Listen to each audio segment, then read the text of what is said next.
All right, we're now recording. Welcome, everybody. My name is Chris Price. I'm the Academic Programs Manager for the SUNY Center for Professional Development.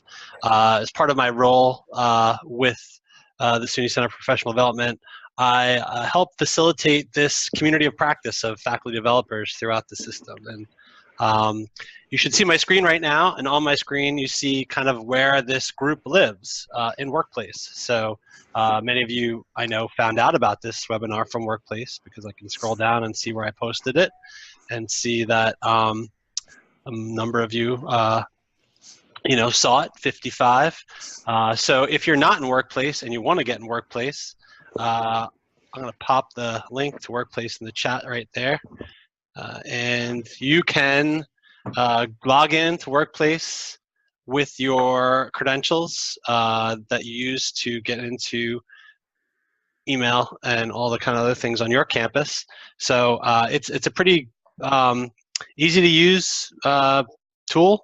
And it's, as you could tell, as I'm scrolling through it, there's a list of people who do faculty development on the campuses. Folks post articles, faculty development related, and ask for keynotes and that sort of thing. So it's been pretty active so far, and we can keep in touch in between events like this there. And I will actually post the recording for this event in that Workplace group as well. So like I said, if you haven't joined it yet, please do so.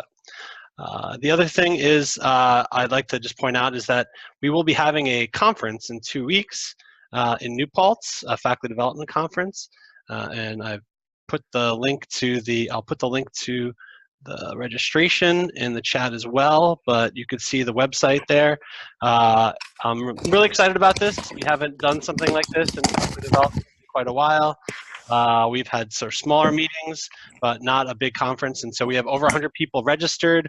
We have 40 sessions concurrently. I think the new provost, Todd Larson, will be there to welcome everybody on the Thursday the 4th. And so, like I said, I'm really excited about this, and I will pop the link in the chat and not take up any more of Dakin's time. So I want to thank Dakin Burdick, who's the new director of the Institute for College Teaching at SUNY Cortland, for agreeing to do this today. I know Dakin from the Pod Network, higher ed. He's been a very active member of that group. He was the POD historian for years, and so he has a lot of experience, and we're very lucky to have him in SUNY. So with that said, I'll shut up now and turn it over to Dakin. Thanks, Chris.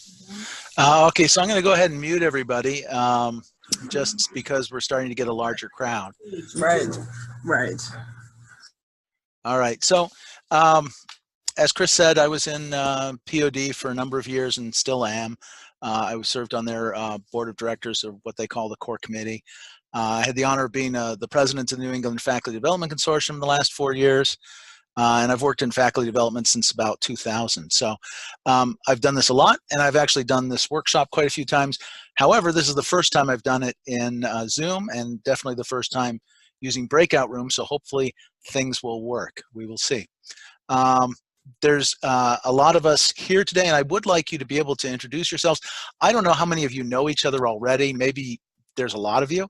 But if you would introduce yourself in the group chat, just say hi, say who you are, where you're from, and maybe what you'd like to get out of today. That will help me. I'm also going to post the link to the pre-reading in case you didn't get it before, so you can get it now.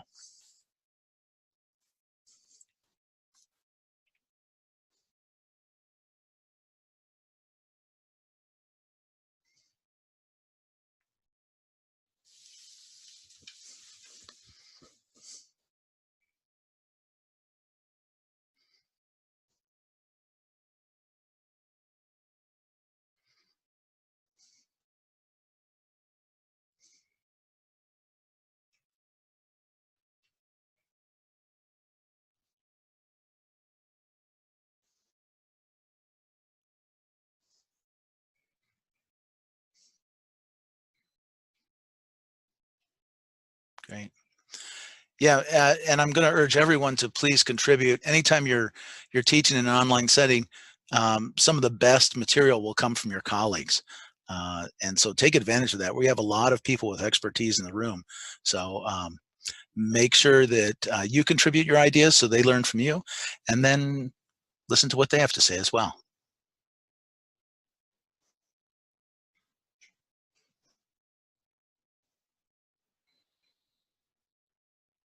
I'll tell you one thing that's very strange is doing this without being able to hear anybody.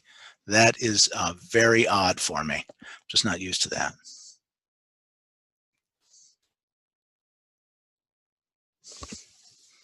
Well, as you get an opportunity, introduce yourself, and I'll get started a bit with the material here. First of all, I hope everybody did the pre-reading. I have no test for that. There's no quiz, so I can't be sure you did it. However, since this is a group of essentially adult learners, I'm going to assume you did, because otherwise you just wouldn't get as much out of the meeting. And what I'd like to do is, if you have questions or comments on the assumptions that I set up for this, please enter those in the chat room, and I'll address those before we get on to the main exercise. I'm going to allow a couple minutes for people to arrive before we get into the breakout rooms themselves, but I can start talking about what the process is here that I'm trying to talk about. And to do that, I think I'll share out a PowerPoint. So let's see, there we are. All right, so what I'm talking about essentially derives from Carl Smith's Bookends model. Carl taught at Purdue University for a number of years, and his Bookends model was very popular in the Midwest. It was also popular because of Johnson & Johnson's books on collaborative learning, and was mentioned in there. And the Bookends model is essentially this method of transitions or change-ups within a class to keep students actively learning and interested. And so this evolved from a very simple format to a more complex format as the years went on. The idea is generally this was designed for face-to-face classes. And the idea was that the instructor starts off with an introduction, gives advanced organizers for the students, and sets things up, but doesn't talk or lecture more than about 10 to 15 minutes, because at that point, you start losing students. They start getting uninterested. And so then the idea was to dive them into some beginning group work. And that beginning group work would be relatively short, 5 to 10 minutes, because the group work has as its purpose essentially the idea that you're going to get them to wake up a bit, to become interested, and hopefully to think about a specific topic that you're addressing in the class itself. If you can give them a disciplinary specific task that they can report back on, so much the better, because they get practice at making decisions with those disciplinary processes. The students report back and try to keep that relatively short. You don't have to hear from everybody. You just want to hear from a few. The instructor then uses, again, we dive back into lecture and talk about the misconceptions that the students may have, clear those up, enlarge the topic, add new data, and then the students dive back into group work. And again, this group work can then get longer. So there's a variety of discussion protocols you can use, anywhere from things that take 2 minutes up to those that take 20 minutes, 30 minutes. And it depends on what you want to do with the students or have them do. Then when they report back, you basically, the key to telling when to stop the student work is when the volume increases in the classroom. So if the students start talking louder, usually they're talking about social events. The best students have probably finished their work.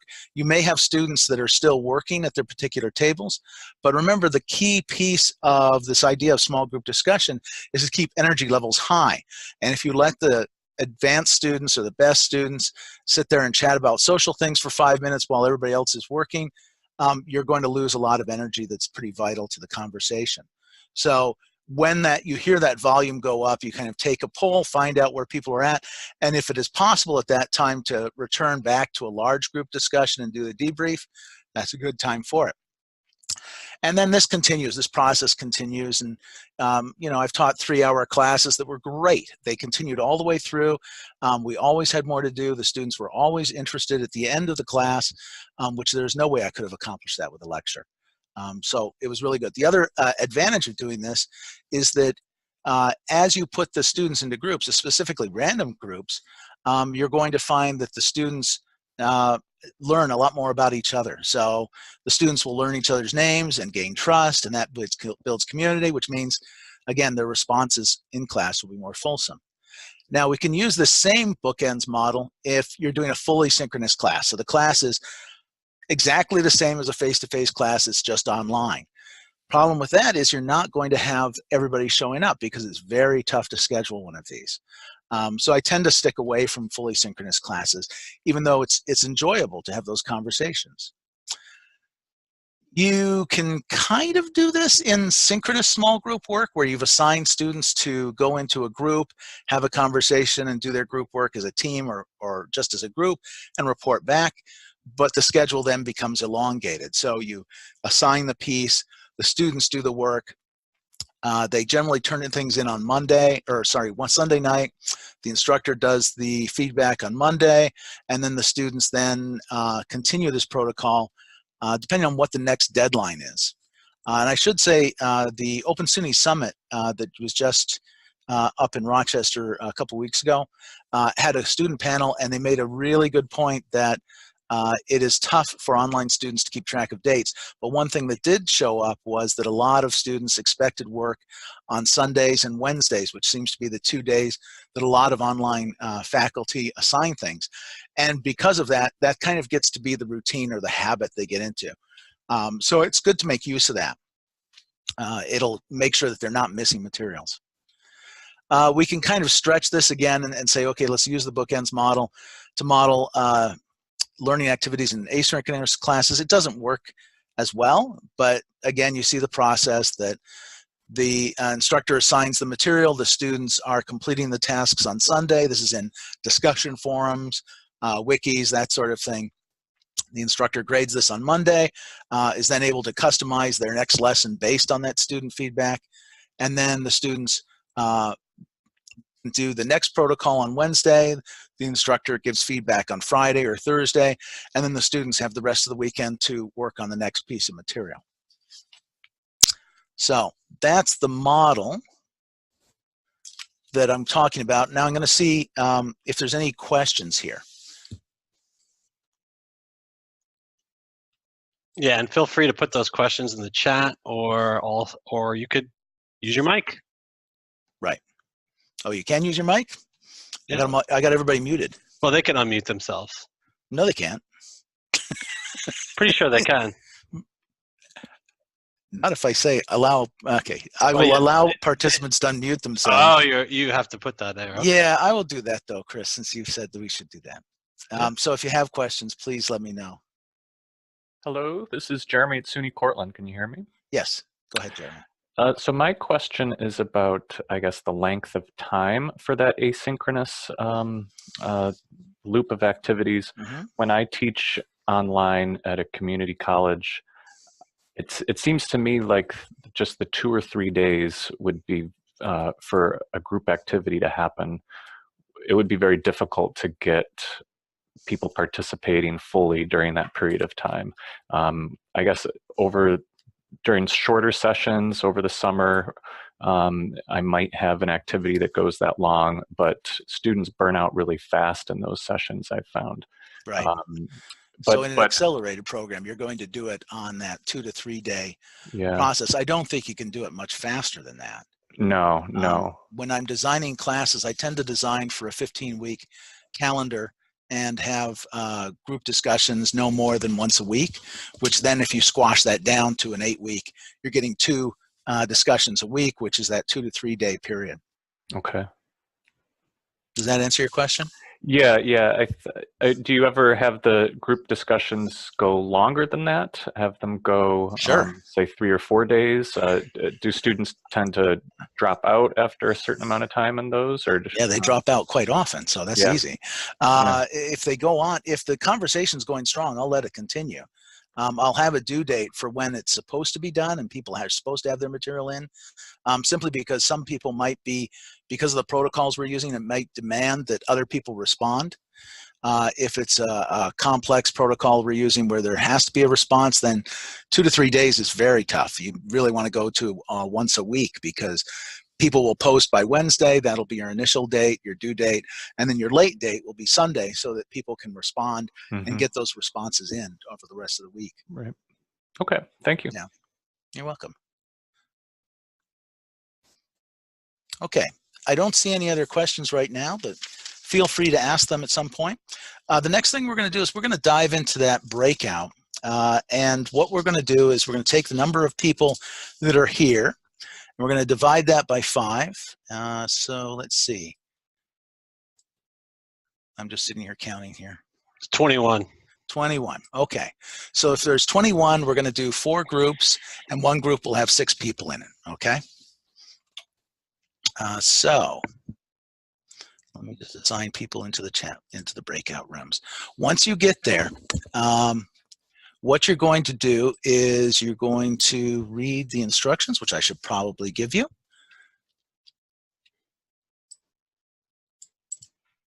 And what we're doing is a jigsaw exercise. So each of you, those are the instructions. So each, interesting. Let's try that again. Send it to one person. There we go. So the instructions are essentially, we're going to do a jigsaw exercise, which is the idea that each of you will have a different assignment to read. Once you get into the rooms, what you should do is count off 1 through 5 or 1 through 6 for the group that has 6 people in it, and then read the protocol that I've numbered with that number. After that, what you're going to do is you're going to take turns talking to each other, explaining what the protocol is, how you would use it in one of your classes. And that's just going to go around the circle, round robin style. And then I'm going to dive into the small group conversations from time to time to see how things are going. And when it looks like everybody's done, we'll close it down. At the end of the process, there will be a Google Doc for you to report out the findings that you've had. And let's see where we are. There we are. Google Doc for that is in your instructions, but I'm also going to post it here.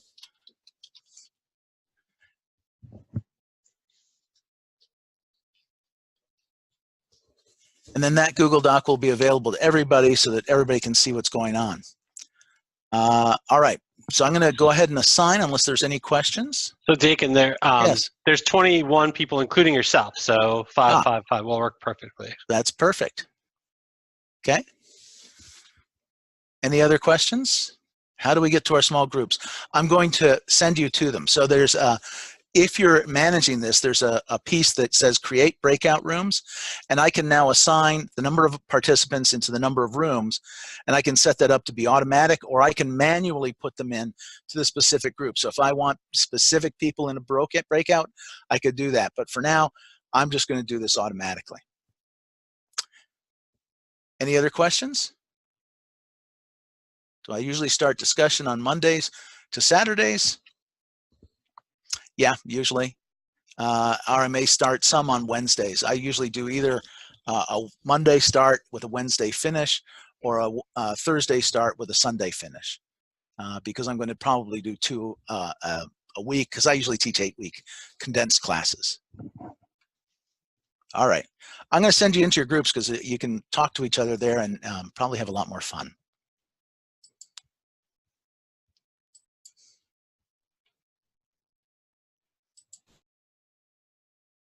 Dakin, you're muted. Thank you. As we come back in this room, I'm unmuting everyone, even myself, and we can talk a little bit about questions, that sort of thing. Since there's going to be a lot of people in this room, please, if you get a chance, post a question in the chat box, because that's probably the fastest way for us to address it, but I'm certainly willing to chat with people about their questions as well.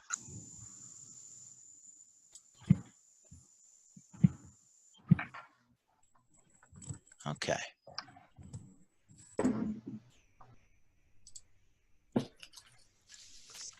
So I hope that was useful to you. I usually use the Jigsaw maybe twice a semester, once at the beginning of the semester and once with a large issue, because if I'm teaching 30 people, I'm going to be doing about 30 different articles that I have to put together. So that's a lot of work, first of all.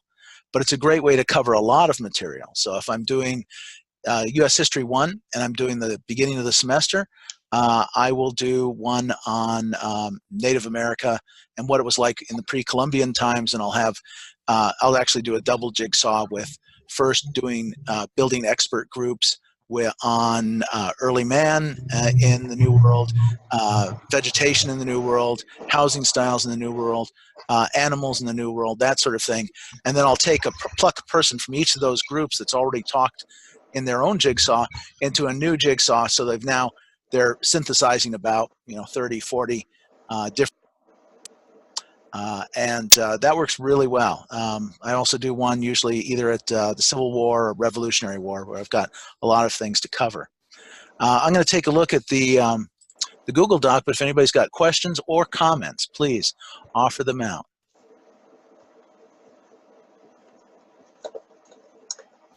I did just mute everybody, but you could still unmute yourself if you want to. You muted everybody. Yeah, it was just a little feedback, so I. Oh, okay. This is a kind of a flipped classroom.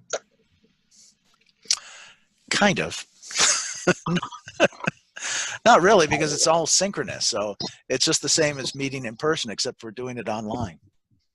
The flipped classroom would be a way to kind of make best use of your lecture time, put it forth so that people can watch it anytime they want, at any speed they want. And then once you get into a classroom like this, either a synchronous or a face-to-face, then you can spend your time doing the valuable work of coaching them through the various processes you want them to learn.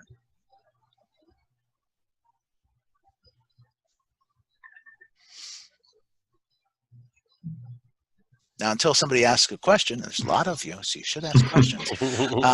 Until somebody asks questions, I will say that there's a lot of protocols. I think I've listed for myself about 80 at this point. So there's a lot of different ways to construct conversations. And the way I generally organize them is from the ones that take the least amount of time to the ones that take the most amount of time. So the debate was probably the one you saw that took the longest amount of time out of those 5. So that could be 20, 25 minutes. But there's ones that go longer. The debate is also one that's probably the riskiest of all of those 5. All of the other 4 are very low risk. They all emphasize respect for other students. Debate is the only one where you start getting competitive. And then you could take it up another level and go for a much more high risk situation for the students, which would be something like press conference, which is where one student sits in the middle and everybody asks them questions to see if they actually know the material, right? So that's high risk. And you've got to gauge what level of trust you have in the room and whether your students can handle that level of risk, or whether you want them to stay at the low risk and build community and trust. The more trust you build, the more conversation you're going to have in the class. But the key is making sure that they're prepared for class. 50% of the time when I'm doing a consultation, that's the issue, that students haven't prepared and the faculty member finds themselves basically tutoring people, trying to cram them in with all the content because they didn't bother doing it themselves. And the students, they generally don't work as hard as we wish they would. They generally work about 1 hour outside of class for 1 hour in. And the Carnegie unit is that they should be working 2 hours outside for every 1 hour in. And they have that time, so they can do it. They aren't great at time management initially, but they get better. Dakin, I'm going to post a link to the book Collaborative Learning Techniques, the Cults book, which I'm sure you're familiar with. So I always find that to be a good reference. What is that? Collaborative Learning Techniques by hang on a sec, by Barclay Major. Oh, Barclay, yeah. Yeah. So the other one. So there's Elizabeth Barclay's material. And there is also Janet Salmons has done work on online protocols. And the other one is Kagan Structures. For those of you in education, you're probably familiar with that one. All 3 of these have various lists of protocols that you can go through. Yeah, and if you look up like the collaborative learning techniques online, you'll find all sorts of like library guides and teaching and learning centers that have them summarized and like quick reference sheets, and there's all sorts of great stuff out there. You don't have to, in other words, you don't have to buy the book. It's probably not cheap. Those kind of books tend to be Don't tell us. pricey. I'm sure she's made plenty of money on that book. Oh, good. Yeah, it's like $30. And the partner to all of these, of course, is, if you haven't got it already, you need to have it, is Angelo and Cross's classroom assessment techniques. And that's kind of my Bible. If I had to get rid of every other book in here, I would keep that one probably. Well, maybe I'd be between the Odyssey and classroom assessment techniques. So does anyone have questions or comments? This is Matt. I had a question. Mm-hmm. So I'm teaching an online course, and I'm sort of wondering if there's a best practice or something you found in terms of a ratio of like asynchronous style discussion and synchronous style discussion. So I'm teaching, in my case, like an online creative writing course. And so I'm sort of wondering what's reasonable to expect of my students in terms of what's too much synchronous, discussions, what's too burdensome. It's a short summer class too, so it's like one of these 8-week sort of intensive courses. So the turnaround is very quick and something like that. But I can see the need, especially say at the beginning of a course or at a midpoint at the end, to do something synchronous to get that sense of, I do want that sense of community for something like writing or something like that where students are sharing their own work. I think that sense of not quite community exactly, but collaboration is really necessary, and I don't quite know what's a good best practice for how to do that. So the key is keeping the group small. If you have 3 students, it's a lot easier for them to have time to meet and find a time that they can all meet than if you try to make it 5 or 6 or 7. As you add people, scheduling gets tougher. We all know that, especially in the summer and especially in an online class, because a lot of the people taking an online class are doing that because their lives are full already. They're either working full-time, or they have kids, or they have other issues they're dealing with. And so the synchronous piece becomes pretty difficult for them. So I would keep the synchronous work to a minimum. Do it if you feel it's really necessary to learn the disciplinary processes. But otherwise, discussion forums are a great way to go. The one thing that I do urge is that people use different protocols, different ways of having people converse in those forums, because if you've taken 5 or 6 online courses, you have done the same discussion forum umpteen times, and it's always post 1, reply 2. You get really bored with that, and that doesn't inspire anybody. So having different protocols will help keep your students interested. Thank you. Sure. Yeah, we actually talked a lot about that in our discussion. Great.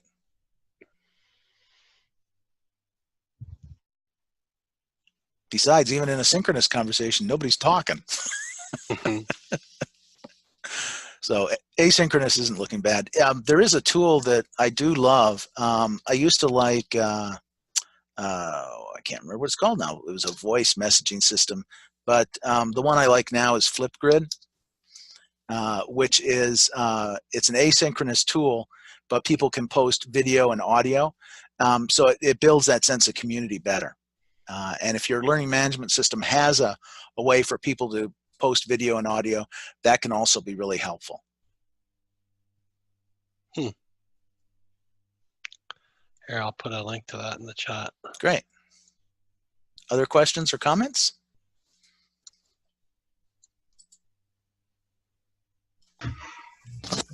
Yeah, I placed one question about faculty participation. I get that question from other faculty members, like how long they should be in the forum with students in asynchronous class.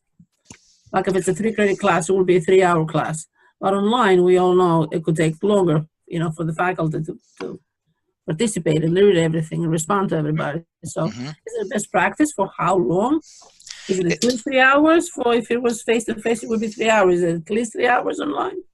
So my advice is usually to do a light touch, and there's a couple reasons with that. One is if you aren't in the forum commenting all the time, the students will fill that space, and they will feel more confident because they are filling that space, and they'll get a chance to work with each other. it may be useful. You have to keep a track of what's going on there because a flame war could start up, and you have to stomp that out pretty quickly because you can have a lot of hurt students, a lot of demotivated people if that one person who has far too much time on their hands is posting a lot of things that other people don't like. I think the other key is everyone's life is very busy already.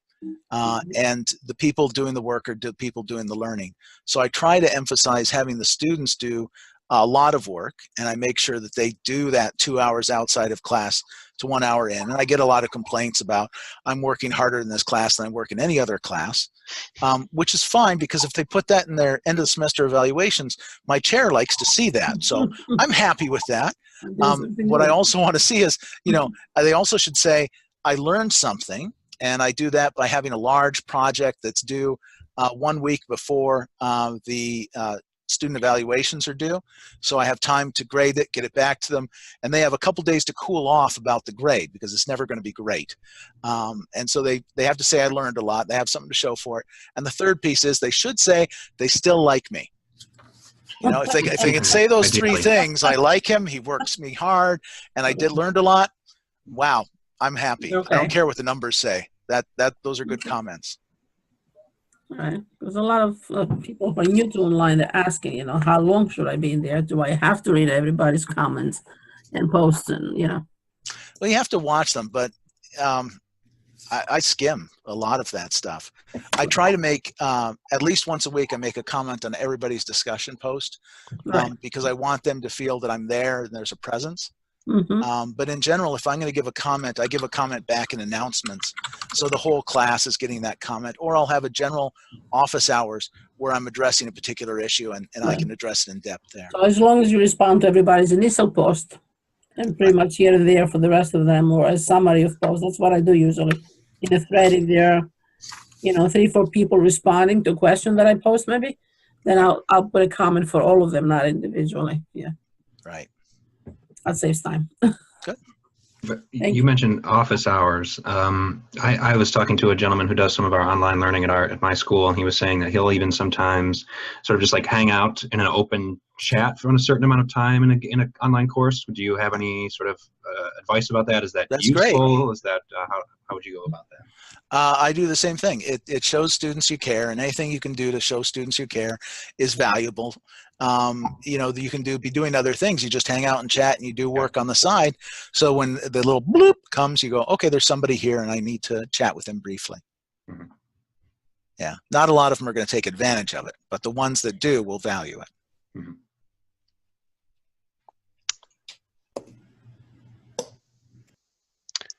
So we're at 1 o'clock. I want to thank you, Dakin, for Sure.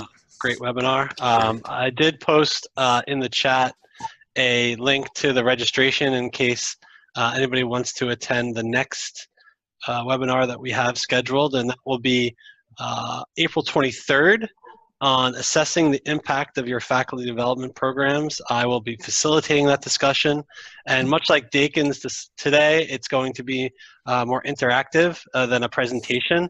I will present some resources that you can use to assess the impact of your faculty development programs, but mostly I'm really looking forward to hearing about what you're doing or thoughts you have about that or questions. So now I'm also going to post, I will have that Google Doc available for everybody.